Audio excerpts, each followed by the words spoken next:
আসসালামু আলাইকুম। লাজিজ ফুড কিচেনে আমি সামিয়া আবারও চলে আসলাম আপনাদের সাথে অন্যরকম একটা রেসিপি শেয়ার করার জন্য।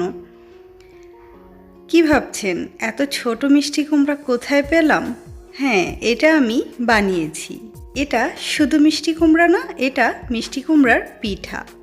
আমার এই ভিডিওটা দেখলে আপনারাও কিন্তু এত সুন্দর মিষ্টি কুমড়া বানিয়ে নিতে পারেন। দেখে কতটা সুন্দর লাগছে, এটা খেতেও কিন্তু অনেক মজার ছিল। তাহলে চলুন দেখে আসি এত কিউট মিষ্টি কুমড়ার পিঠাগুলো আমি কিভাবে বানিয়েছি।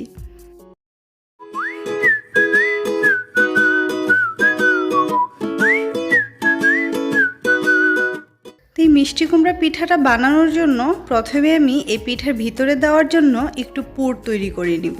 তার জন্য চুলায় একটি প্যান বসিয়ে এতে দিয়ে দিলাম 1 কাপ কোরানো নারিকেল, সাথে দিয়ে দিলাম 1 চিমটির মতো লবণ, সাথে দিয়ে দিলাম ভালো ফ্লেভারের জন্য 2টো এলাচ, আর দিয়ে দিব ভেজে নেওয়া সাদা তিল 1/2 কাপ। আপনারা চাইলে এখানে কালো তিলটাও ব্যবহার করতে পারেন। আর দিয়ে দিব 1 কাপ গুড়। এখন সবগুলোকে খুব ভালো করে নেড়েচেড়ে মিশিয়ে নেব। আর চুলাটা কিন্তু আমি শুরু থেকেই ধরিয়ে নিয়েছি।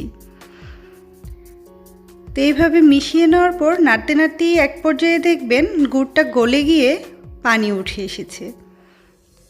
আর এভাবেই কিন্তু মিনিট 5 এটাকে রান্না করতে হবে। আর এটাকে ততক্ষণ রান্না করবেন যতক্ষণে না আপনার পানিটা শুকিয়ে যাচ্ছে। কিছুক্ষণ রান্না করে নিলেই পানিটা বেশ শুকিয়ে যাবে আর সুন্দর একটা কালারও চলে আসবে। তো এইখানে কিন্তু আমার পুরো রেডি হয়ে গিয়েছে। এখন এটাকে আমি নামিয়ে নিব। আর এখন তৈরি করব পিঠার বানানোর জন্য পিঠার ডো। তার জন্য এখানে আমি শুকনা চাউলের গুঁড়ি নিয়ে নিয়েছি 2 কাপ, সাথে দিয়ে দিলাম 1/2 চা চামচ ফুড কালার। এখানে আমি অরেঞ্জ ফুড কালারটা ব্যবহার করছি, সেক্ষেত্রেই কিন্তু সুন্দর মিষ্টি কুমড়ার রঙটা চলে আসবে। সাথে দিয়ে দিলাম পরিমাণ মতো লবণ। এখন এই শুকনো উপকরণগুলোকে খুব ভালো করে মিশিয়ে নিতে হবে।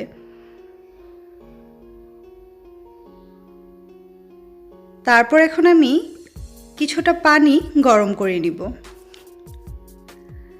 এখানে আমি কিছুটা পানি খুব ভালো মতো ফুটিয়ে নিব। আর এই ফুটন্ত পানিটা দিয়েই কিন্তু আমি ডোটাকে তৈরি করব। এই ফুটন্ত পানিটা আমি অল্প অল্প করে ডোটাকে মাখিয়ে নিব। একেবারেই সবটা পানি দিতে যাবেন না, সেক্ষেত্রে আপনার ডোটা কিন্তু নরম হয়ে যেতে পারে। অল্প অল্প করে পানি দিয়ে একটা চামচ দিয়ে খুব ভালো করে নেড়েচেড়েই কিন্তু আমি ডোটাকে তৈরি করে নিব। এ পর্যায়ে আপনার এখানে কালারটা একটু হালকা দেখালেও পিঠাটা ভাপ দেওয়ার পর কালারটা কিন্তু অনেক বেশি গাঢ় হয়ে যাবে। সেক্ষেত্রে কালারটা অবশ্যই বুঝে শুনে দিবেন। এভাবে আমি হাত দিয়ে মাখিয়ে স্মুথ একটা ডো তৈরি করে নিব। তো এখানে কিন্তু ডোটা তৈরি হয়ে গিয়েছে। এটাকে রেস্টে রেখে দেওয়ার কোনো প্রয়োজন নেই, সাথে সাথেই কিন্তু পিঠাটা বানিয়ে নেওয়া যাবে।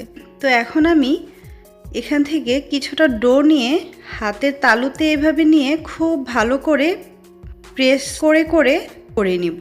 তারপর এটাকে ভিডিওতে যেরকম দেখতে পাচ্ছেন এভাবেই কিন্তু একটা বাটির মতো শেপ দিয়ে নিব। তারপর আমি যে পোরটা রেডি করেছিলাম সেখান থেকেই কিছুটা পোর এর মধ্যে দিয়ে দিব। তারপর আমি খোলা সাইডগুলোকে বন্ধ করে দিব।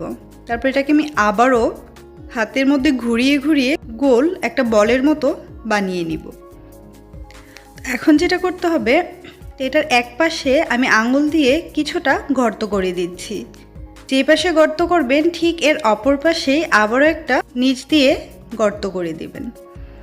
তারপর একটা চামচ দিয়ে ঠিক এভাবেই এরকম দাগ দিয়ে নিতে হবে। এটা একটু চাপ দিয়ে দিলে সুন্দর একটা দাগ হয়ে যাবে। আর এটা আপনারা 5টা 7টা যে যার মতো দিয়ে দিতে পারেন। একটা লবঙ্গ ঠিক এভাবেই দিয়ে দিচ্ছি। এটা মিষ্টি কুমড়ার ডাঁটার মতো দেখাবে। তো দেখতেই পেলেন কি সুন্দর একটা মিষ্টি কুমড়া কিন্তু তৈরি হয়ে গেল। আমি আপনাদের বোঝার সুবিধার্থে আবার আরেকটা বানিয়ে দেখিয়ে দিচ্ছি। বলে ঠিক ভালো মতো বোঝানো যাবে না, তবে অবশ্যই ভিডিওটা দেখলে আপনারা সুন্দরী মিষ্টি কুমড়াটি বানিয়ে নিতে পারবেন। আবারও আমি একটু বাটির মতো শেপ দিয়ে কিছুটা পুর এর মধ্যে দিয়ে নিব। তারপরে এটা পুরোপুরি বন্ধ করে নিব। তারপর এটাকে হাতের মধ্যে নিয়ে খুব ভালো মতো ঘুরিয়ে ঘুরিয়ে গোল একটা বল বানিয়ে নিব।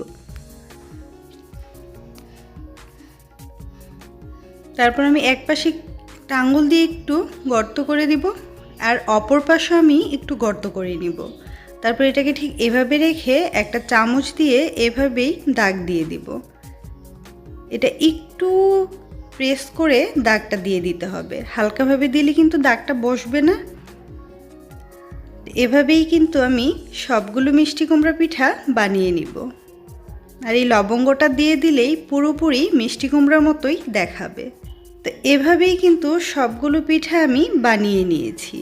এখন এগুলোকে আমি স্টিম করে নিব। তার জন্য আমি রাইস কুকারের যে স্টিমারটা থাকে এটাই ব্যবহার করব, আর এটার মধ্যে আমি স্টিম করব। আপনারা চাইলে যে কোনো ভাপ দেওয়ার এরকম জালিতে এটাকে ভাপিয়ে নিতে পারবেন।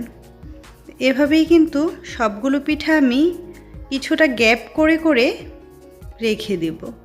তারপর রাইস কুকারের বাটিতে কিছুটা পানি দিয়ে দিব, আর পানিটা যখন গরম হয়ে যাবে তখনই স্টিমারটা আমি দিয়ে দিব আর উপরে ঢাকনাটা দিয়ে ঢেকে দিব। এভাবেই আমি অপেক্ষা করব 10 মিনিট। 10 মিনিটের মধ্যেই পিঠাটা কিন্তু পুরোপুরি হয়ে যাবে। আর দেখতেই পেলেন স্টিম হওয়ার পর এটার কালারটা কতটা সুন্দর হয়েছে।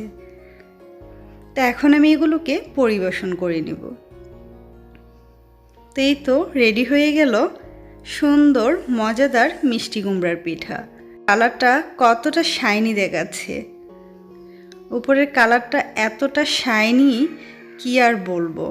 এটা দেখতে যতটাই সুন্দর, খেতে কিন্তু তার থেকেও অনেক মজা। এটা বানিয়ে আপনি আপনার ফ্যামিলির সবাইকে খুশি করে দিতে পারেন। এটা কিন্তু খুবই সুন্দর। অবশ্যই আপনারা এটা বাসায় ট্রাই করবেন। আশা করছি আমার এই ভিডিওটা ফলো করে বানিয়ে নিলে আপনাদের এই মিষ্টি কুমড়া পিঠাটাও একদম পারফেক্ট হবে। ধন্যবাদ।